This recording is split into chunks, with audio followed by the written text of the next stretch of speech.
Ang two witnesses po ay lilitaw sa tribulation upang mangaral, no, ng mga salita ng Diyos. Meron po silang mahalagang gampanin at tungkulin upang ang mga tao na pinili during that time ay talagang magbigay ng kanilang puso doon sa ipinangaral nila. Yun po ay naniniwala po ko, ito po ay gospel of the kingdom. Okay? May kasama pong works diyan. Kasi pag nangaral sila, sasabihin nila yung paraan how to be saved during that time. Okay? Siyempre, alam naman natin, aktibo ang Antikristo during that time. So, ang kaligtasan would be pananampalataya kay Jesus plus magpapugot ng ulo. Hindi po natin aalisin yung katotohanan niya kasi yan po ang nakalagay sa banal na aklat. Sa Biblia lang po tayo. Hindi tayo pupunta sa kaliwa, hindi tayo pupunta sa kanan, hindi tayo pupunta sa likuran, hindi tayo pupunta sa abante, sa harapan. Diba? Gitnang-gitna lang po tayo. Ano ang sinasabi ng Biblia? Ito po, sapagkat nakalagay doon silang mga pinugutan dahil sa pagpapatotoo kay Jesus. So, ang kaligtasan during that time, tanggapin si Jesus bilang Lord and Savior, check.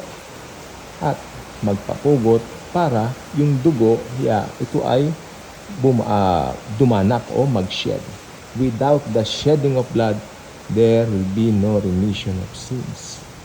Sa dugo sa Old Testament, sa dugo ngayong church age, dugo ni Jesucristo, at dugo pa rin sa tribulation o great tribulation, pero dugo na po nilang mga naiwan. Sila po mga naiwan mismo. Yung mismong dugo nila, yan na po ang dadanak sa pamamagitan ng pagpapapugot. Kaya itong two witnesses po na ito ay talagang magkakaroon ng malaking gampanin during that time. Mga tao po ay hindi matutuwa sa kanilang pangangaral sapagkat during the tribulation, marami pa rin mga pasaway na tao na mas gustong tanggapin ang Antikristo kesa dito nga po sa kanilang ipinangangaral na paraan ng kaligtasan.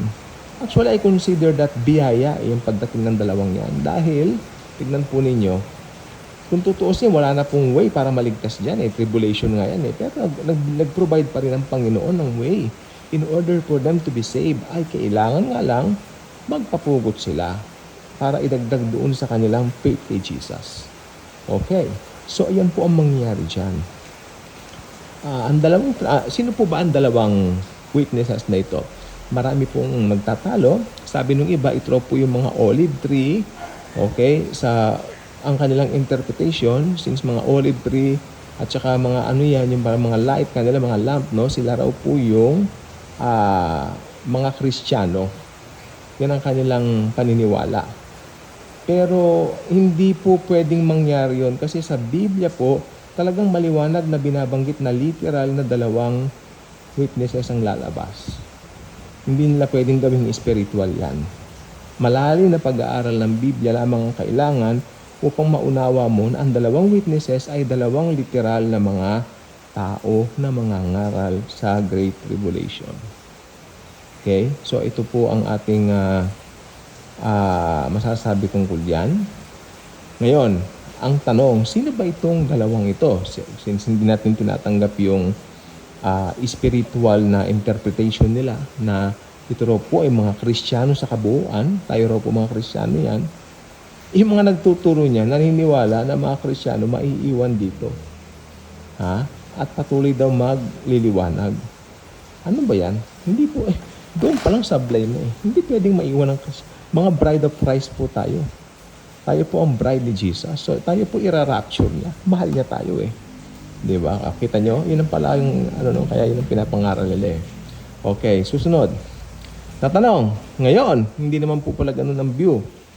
Ano ang tamang view? Well, the correct view is literal na tao, itong mga ito. Sino sila ngayon? May mga candidates. Yung isang candidate, nag-iisa lang yung kanya talagang check siya Tatlo yung kandidato kasi dito. Unang kandidato, Moises. Pangalawa, si Elijah. Pangatlo, Enoch. Okay, bigyan natin ng paliwanag bawat isa. Pumunta muna tayo kay Moises. Si Moises, sabi ng Biblia, inilibing ng Diyos. Hindi po ba? So hindi na po natin alam what happened to the body of Moses kasi hindi nga po ito pinapasok ng Panginoon sa Promised Land. Alam naman natin pare-pareho yan. Kaya po very striking sa puso yung ending ng Ten Commandments nung pinapupunta ni Moises sila, humayo na kayo, may iwan na ako dito. Nakakaiyak yun.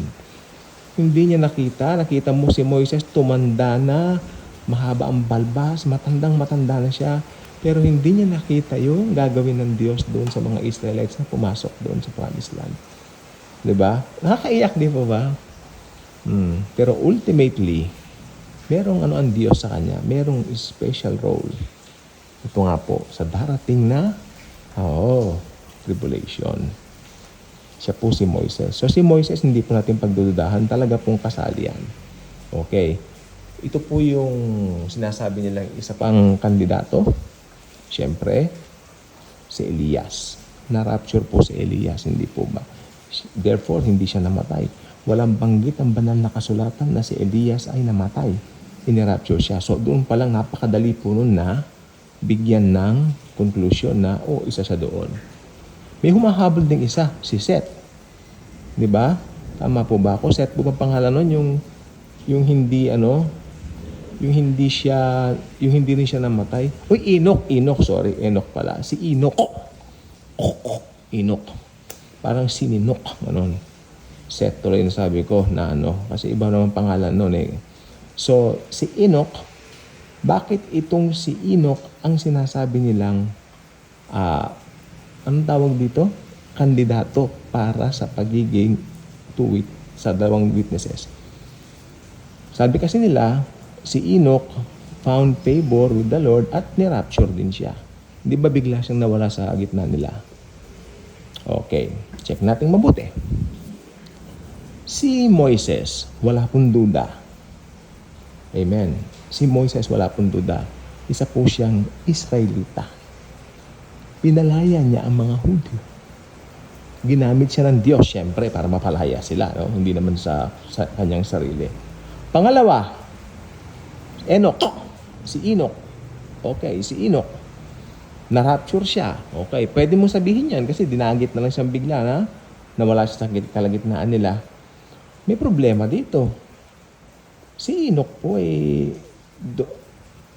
na-rapture siya pero hindi po siya Hudyo kasi parang hindi pa lumalabas noon ang lahi ng mga Israelita. Tandaan nyo, kay Abraham nagsimula yan, di ba? Siya prior pa kay Abraham yung kanya Parang ganun po yan hindi po ba? So, wala pa po talaga. So, mahina siyang kandidato for that. Kaya, ekis na natin si Enoch. Ngayon, kung inekis ko na si Enoch, inekis na natin si Enoch, merong isang talagang siguradong kandidato, si Elias. Hudyo si Elias, di ba? Isa po siyang Jew. At isa po siyang propeta. Again, si Moises, yun siya. Isa po siyang inutusan ng Diyos para palayain na ang bansang Israel sa kamay ng paraon sa bansang Egypt o Ehipto. Si Moises, ini-stand niya ang law. Amen? He stands for the law. And Elijah stands for the prophet. Amen? At nare-remember nyo the Lord Jesus Christ. One time, umakyat siya sa isang bundok na tinatawag na Mount Tabor. Bundok ng Tabor. Sa Pasyong Mahal, nandyan yan Si Jesucristo ay nagpakita kay Moises at kay Elias sa bundok ng Tabor. May mga pasyong mahal ba kayo? Yan. Nandun po yan. At yes, marunong kong kumanta ng pasyon. May bayad nga lang pagpapahinggan nyo. Joke. Yes, ba't ba tayo napunta sa pasyong mahal? Yes, ayun po. Oo, yeah, talaga. Yun. So sila po ang talagang sigurado. I'm not saying na parang sila lang yung baka. No, hindi.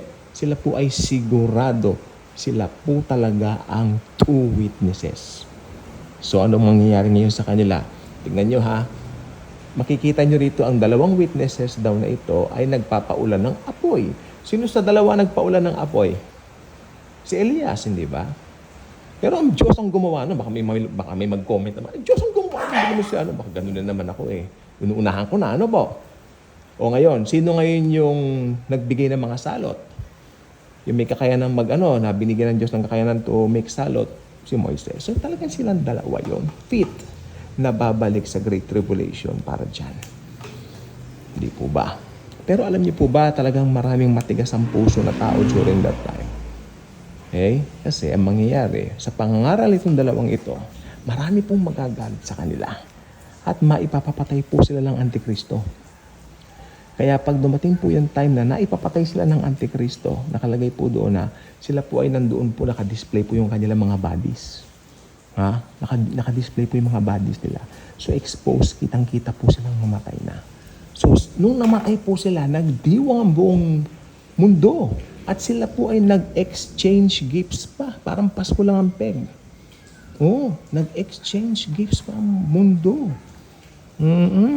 Pagkatapos noon, short-lived lang naman pala yung anong tawag dito? Yung pag-exchange gift nila. Short-lived lang yung kaligayahan nila. Kasi after 3 days, nabuhay itong dalawang witnesses na ito at ipinanik sa langit, umakyat sila sa langit sa harapan nilang lahat. Yun po yun. Yan po ang mangyayari. Ang daming kamangha-mangha sa Great Tribulation, nakalain nyo. Pero mga tao, pinili pa rin nila talaga ang maging masama.